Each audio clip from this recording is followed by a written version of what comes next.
Now, Full Gear is coming up this Saturday, which means it's time to run down the card as it currently stands, because this is the final sound-off before Full Gear.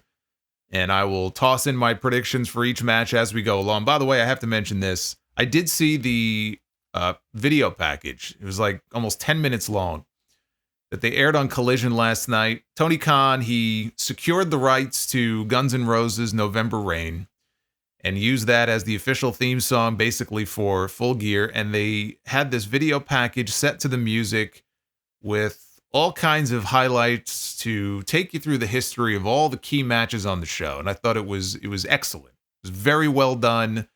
And I'd like to see them do more packages like this. And this better air on Dynamite. I know it's a long video, but they got to air this fucking thing on Dynamite on Wednesday night. They're out of their minds if they don't. But on the 0 hour pre-show, they're doing basically what I'm calling the social media match. They're trying to capitalize on whatever appeal the Costco guys have on TikTok, where they have millions of followers, by bringing in Big Boom AJ, who used to wrestle independently once upon a time, to wrestle QT Marshall. If I could shrink myself down enough to fit inside my own body, and you gave me a shovel, I could dig until my fingers turn blue, and I still wouldn't be able to find a single fuck to give about this match. But I can tell you that Big Boom AJ is going to win, because it's QT Marshall, and he never wins. Now, they've announced the segment for Dynamite with Big Boom AJ. And look, if you're going to bring the guy in to try to attract new viewers, you do need to have him on the show at least once. Otherwise, there's no point in even bringing him in the first place. The bigger question is, will he have the Rizzler with him? Right? Did I get that right finally? The Rizzler? Ricochet challenging Konosuke Takeshita for the international title. It's been talked about for this show. As of today, it has not yet been added to the card. If it is not, I would be a little surprised. If it is, I'm going with Takeshita to retain. We've already seen Ricochet being scouted multiple times on TV by the Hurt Syndicate, so I think there's something brewing there for Ricochet when this is over. And with the Continental Classic coming up, I want Takeshita to go all the way to the finals against Okada and beat Okada. Unify the titles. Unify the titles, don't unify the titles, but that's the final I want to see. They teased us with it, and then they dropped it cold. I'm hoping it was only because they wanted to hold off until the tournament rolled around. Well, guess what? The tournament's about to kick off in 2 weeks. I'd like to see that in the finals. We have a rematch between Hangman Adam Page and Switchblade Jay White. Jay White beat Hangman at Wrestle Dream. And since then, they've told a very basic story, but it works. You know, Hangman has been limping around with the gimpy leg, and Jay White has pointed out that that's going to be his downfall. I don't think it will. I think Hangman wins this time around. I mean, I certainly wouldn't have him lose again. So I'm going with Hangman Page. Their first match was excellent. I think this match will be excellent. And sometimes you just keep it simple. It's a very simple story between these two. But I've been enjoying what they've been doing. What I have not been enjoying is the build to this match with Mercedes Moné and Chris Statlander for the TBS Championship. Chris Statlander went from being a heel with Stokely Hathaway, turning on her best friend, to being back babyface without Stokely Hathaway. I don't know where things stand between her and Willow Nightingale, but I don't really care. Chris Statlander is the babyface going into this match. As a match, this right here, as a match, should be Mercedes' best match since coming to AEW. I mean, she had that great match with Stephanie Vicaire, I guess, at Forbidden Door, but this right here could be and should be her best match so far during this run, this title run that she's been on. But as far as how we got here, and I mean, my God, look at what they've done to Camille. Look at what they have done to the Brick House. I mean, it's just ridiculous. They put these two women together as a pairing. I mean, what, 3 months ago, maybe? Maybe 4, maybe not even. They have killed that pairing dead. And as far as the match itself, I mean, I can't say, I wish I could sit here and tell you, boy, you know, the hype around this match and the way they built this thing up, I can't wait to see these two women get in the ring and go at it. And I can't say that. I'd be lying to you if I said that. I do think the match should be very good, but I just wish I could be more excited for it. But this is sort of the story of Mercedes' run so far in this company. It's not just the build to the match here with Statlander. It's been her entire fucking run so far.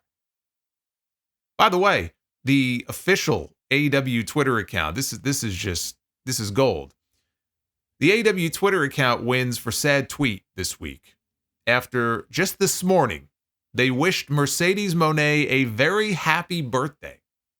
The only problem is her birthday is not for another 9 weeks. They got her mixed up with Mercedes Martinez, who turns 44 years old today. Happy birthday to her.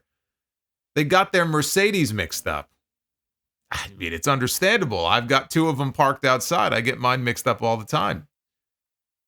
But fans had to post a community note, multiple community notes under the tweet correcting the company for mixing up their 2 wrestlers. You know, for years it was LOL TNA. I may have to change that soon to LOL AEW the way things are going. Mercedes is going to retain her championship. We have Swerve Strickland, one-on-one with the almighty Bobby Lashley, making his AEW in-ring debut. I am looking forward to this match. I do think Bobby Lashley wins because even though Swerve is kind of their guy, you don't beat Lashley in the first match. And you want this Hurt Syndicate thing to be a success, you don't beat Lashley in the first match. And I don't think this will be their only match. This is just the kickoff. So I think Lashley wins, but it is one of the matches on this card that I am looking forward to. I've enjoyed the build to this. You know, we had Lashley putting him in the Hurt Lock, and they put a beatdown on Swerve on television on Wednesday. I also have to say, you know, what they have done so far with Shelton Benjamin, AEW so far has utilized Shelton Benjamin better than WWE ever did in that last run that he had there. Like, they brought him in and they built him up with a series of wins before he got the match with Swerve on that Fright Night Dynamite show. And they put him in there with Leo Rush, and they put him in there with a few different people, and he just looked like an absolute world beater. And then even the match he had on Collision, which I caught part of against Commander, like, just, he has looked so good in this run so far. I know Lashley is he's the guy, right? He's the head guy in the Hurt Syndicate. But Shelton is right there with him, and I just love what they've done with him so far. And I would love to see Shelton Benjamin get a TNT title run at some point. I think absolutely, you know, he could be somebody who gets a strong run with that championship and the matches he could have with it, and get a little bit of gold into the Hurt Syndicate. You're not going to get the World Championship, but if you can get the TNT title or something like that, I think that would be great.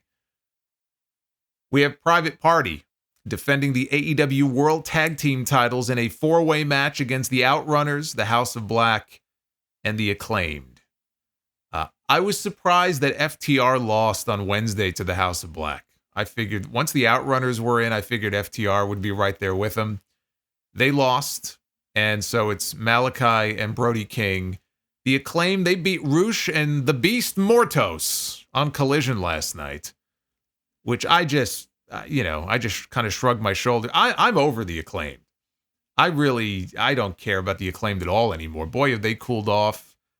And you have Roosh and Mortos, who are a relatively new pairing, and of course they got Jake the Snake with them, and yet they get fucking beat. And look, I'm not surprised. I mean, when they basically got sold to Jake Roberts, we all knew that this is what would happen. We all knew that it was never going to be anything serious, and this is exactly the spot that they would be in, but it was disappointing.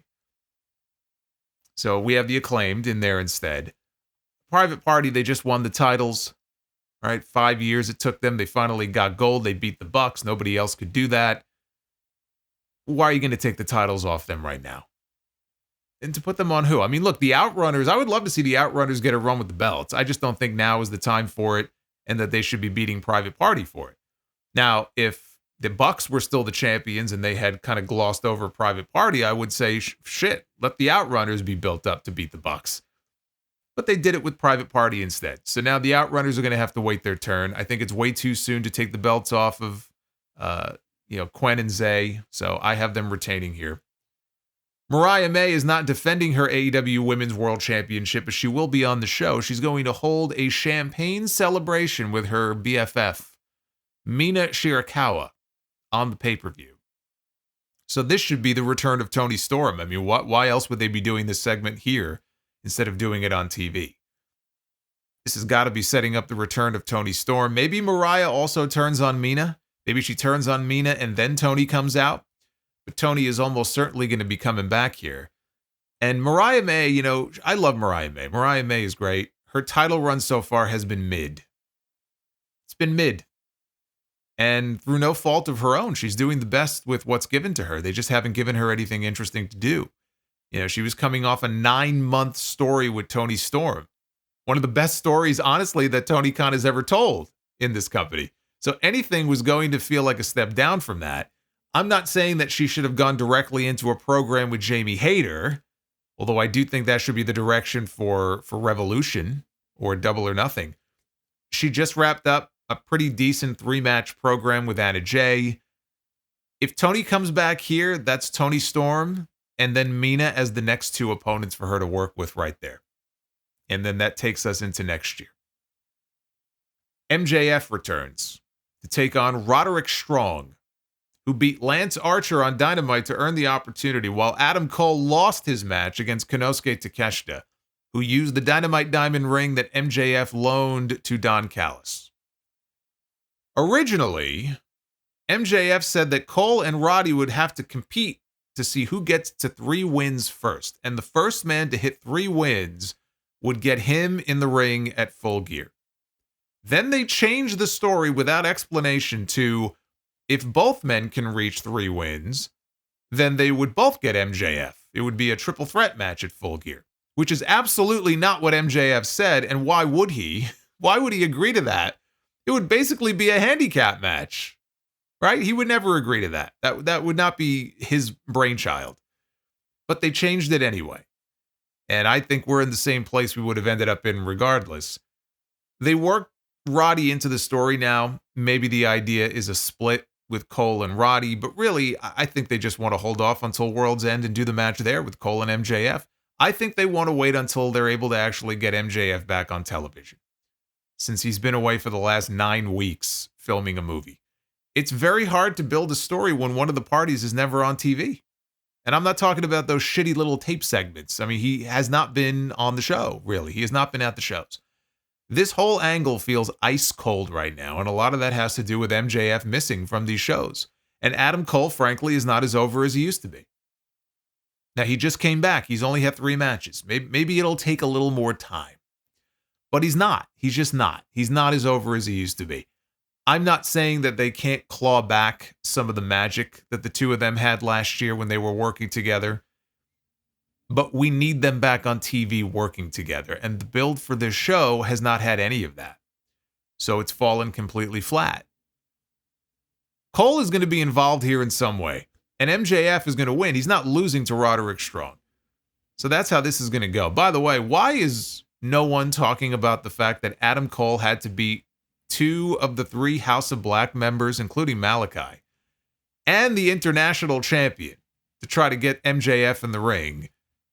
Meanwhile, Roddy he beat Shane Taylor, the Beast Mortos, and Lance Archer, who never wins anything.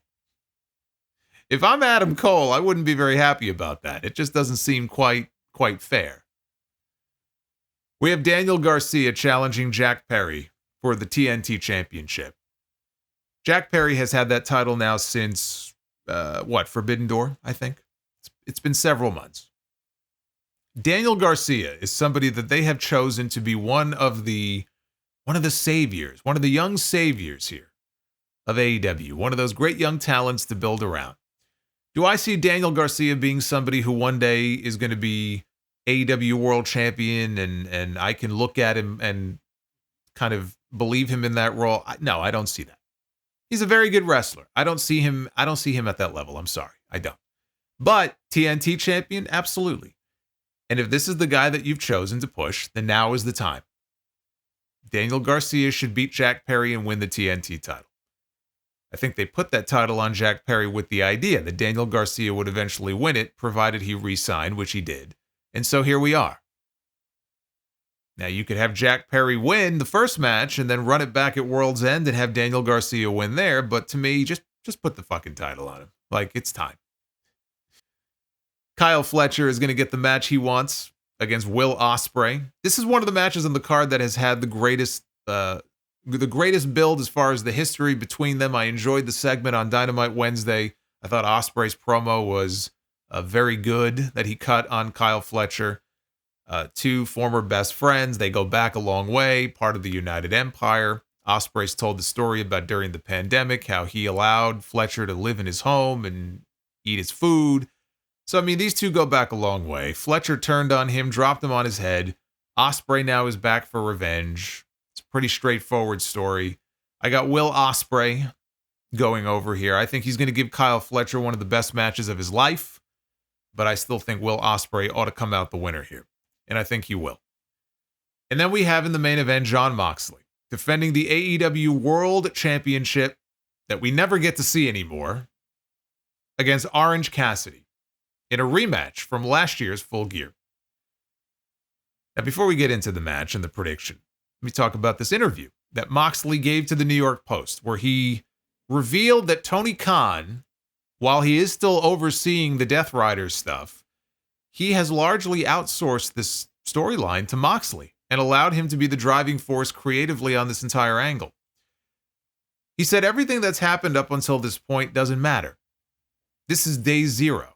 We begin from here, and it might not look much different right now, but it will, and things are accomplished by small incremental steps, doing little things consistently. And that is how big changes are made over periods of time. My goals going forward are probably the most ambitious things I've ever attempted. And you know, logically on paper, one would say that they would probably be impossible, but we are going to do it. We're going to accomplish those things. I have a dream, a vision, something I can see. I see a world where he sounds like he's running for office. I see a world where everyone is successful, where little boys and little girls all over the world can slice their foreheads open. No, I'm just kidding. He said where everyone can be successful, where the talents are fostered and their growth is fostered, and talents are set up for success and set up for growth to be whatever it is they can be, where their strengths are brought to the forefront and utilized, and we mine their value out of them and give them the opportunity to be whatever it is they can be. Then he talked about something that happened backstage. I guess there was some kind of an incident with one of the undercard, not really even an incident, but there was a situation with an undercard talent that got him really mad. And I assume this is a real thing that happened here. He said, this individual said, well, it's the bottom of the card. It doesn't matter. It's the bottom of the card. It doesn't matter. Can you imagine saying that? Like, you're fucking fired. Yeah, you're fucking fired. Go work at Sunglass Hut. You should be fucking pistol whipped for saying that. See, this is why they have a disciplinary committee, to try to avoid any pistol whippings behind the scenes. Everybody that's on top was at one time on the bottom. That's how it works. You climb the ladder. You see a lot of frustration and confusion from some of these talents because there is no fucking ladder. They don't know what to do. They're kind of just wandering in the desert. We're going to grab them by the shoulder and we're going to walk them. And he said that in hindsight, the company was so successful more quickly than it was able to effectively handle. But then they added 2 new shows and 5 new pay-per-views per year. He said the more weight you put on something, you have to add infrastructure and support to support that, or otherwise it's going to break down. He said the company may have been so successful that it broke through the dirt quicker than it was able to handle. In less than 4 years, AEW went from 2 hours of live television and 4 pay-per-views with Warner Brothers Discovery to 5 hours, 4 of which are live on TV, and 9 pay-per-views for this year. Jon Moxley has been there from the beginning. I was in Las Vegas. I was at the MGM Grand Garden Arena for that first Double or Nothing. When he came through the crowd at the very end of the show, people lost their minds, and it was a big fucking deal that Dean Ambrose had showed up in AEW, right? Jon Moxley is back. And he's been with the company ever since. He re-signed at one point. I think he signed with them through 2027 or something like that. So he has committed himself in the long term to this company and trying to make this company the best that it can be. And I think that he has the best intentions for AEW. I think as a backstage influence, he's somebody that, you know, is probably a good force to have behind the scenes. I think he was a steady hand at a time when there was a lot of turmoil in that company. I've talked openly about the fact I had him, was it last year or the year before? I don't even know anymore. These years kind of blend together, but I had him as the MVP for AEW for the entire year because so many times in the past, Tony Khan has leaned on or fallen back on Jon Moxley when shit went sideways with CM Punk and the Elite, and then again later on with CM Punk where people got hurt. He always came back to Moxley, and Moxley was like the Iron Man for this company, and he kept putting the world title on him and the interim title on him because he knew he could trust him and he can rely on him. And that is a very important person to have in your company. And Tony Khan was very lucky to have Jon Moxley at that time that he could rely on. So I think as a backstage influence, and if these things that he's talking about in this interview are things that he has experienced and people lower on the card have made comments like this, then yeah, you need to set them straight. You need somebody who could kind of lay down the law and tell them, no, that's not how it works. We're not going to have any of that shit here. Right? So that's a good thing. But then you get into the creative aspect of things. The Death Rider story, it is putting more of a focus on the homegrown AEW talent. People like Orange Cassidy and Darby Allin and Daniel Garcia and Private Party. And that's not a bad thing. Right? Orange Cassidy is not going to be the savior that AEW needs. He will fall to Jon Moxley to kind of bring it back around to this match here. He's not winning the championship. Jon Moxley is going to win. That will then pave the way for Darby Allin to step up to challenge for the AEW championship, whether he's next in line at World's End or they want to wait until early next year. Beyond that, though, I don't know where this goes. And so as great of an influence or a locker room leader, whatever term you want to use for Jon Moxley behind the scenes, he's got his fingerprints all over this storyline. Tony Khan is letting him run wild and basically do whatever he wants to do as far as this story goes. And this story is their top story. This story is one that has played out across multiple shows. It's not like Death Riders are exclusive to Dynamite, right? We saw Moxley cutting a promo on Collision last night. They're all over these shows. Once you get past Cassidy and you get past Darby, I don't know where this goes. A guy like Hangman Page, kind of another AEW guy at heart, he's playing heel right now. MJF is a heel. He's not interested in saving the company from Jon Moxley. Will Ospreay, he's occupied with the Callis family for the time being. Swerve Strickland is occupied with the Hurt Syndicate. Eddie Kingston stepping up against Jon Moxley would actually make sense, but he's a good 6 or 7 months away from even thinking about getting back in the ring. He's nowhere close to being back in the ring. Kenny Omega doesn't seem to be in any great rush to come back to AEW at all. Then you have a guy like a Powerhouse Hobbs. I would love to see them go all the way with him in a top spot. Maybe he could be the guy to take down Moxley. Maybe he could be the guy next year to take down the Death Riders. As unlikely as that seems right now, it's like, yeah, why not? It still feels to me like they want Darby to be that guy, maybe at Revolution. 1 year after Sting's retirement, I could see them putting the title on Darby, give him a short run. But I look at where things are right now so far with this story, it's not even making a dent. It has not made a lick of difference. And I know Moxley talks about these incremental steps, incremental changes to how things are done. These things take time. Rome wasn't built in a day. But there's nothing unique about this angle. There's nothing truly different about this angle. There's nothing about it that has people excited, as best as I could tell. It's just not interesting. And it's certainly not drawing more bodies to the buildings or eyeballs to the television show. So how far do they go with this? They tried with the Elite angle. That was a bust. Now it's the Death Riders. Tony Khan is giving Jon Moxley a lot of creative freedom with this. We talk about how Tony Khan needs help. He's basically outsourced this to Jon Moxley and said, okay, have at it. So far, it's not working. I don't know what the answer is. I don't think there is one good answer about how to fix this. But I hope they can course correct and hit on something that connects with people. I really do. This is not it.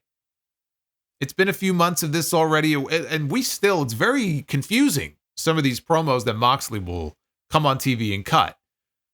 I don't know if there really is still some grand plan to all of this where there's other people involved that we're not aware of. It doesn't seem that way. This is all Moxley. But this isn't it. I hope they can stick the landing with this, whatever that looks like. But when you have a product that's cold, when your top angle that all of the shows revolve around feels cold, that's a tough thing to overcome. Doesn't mean they can't do it. But what they're doing just isn't working right now. And you don't have to take my word for it.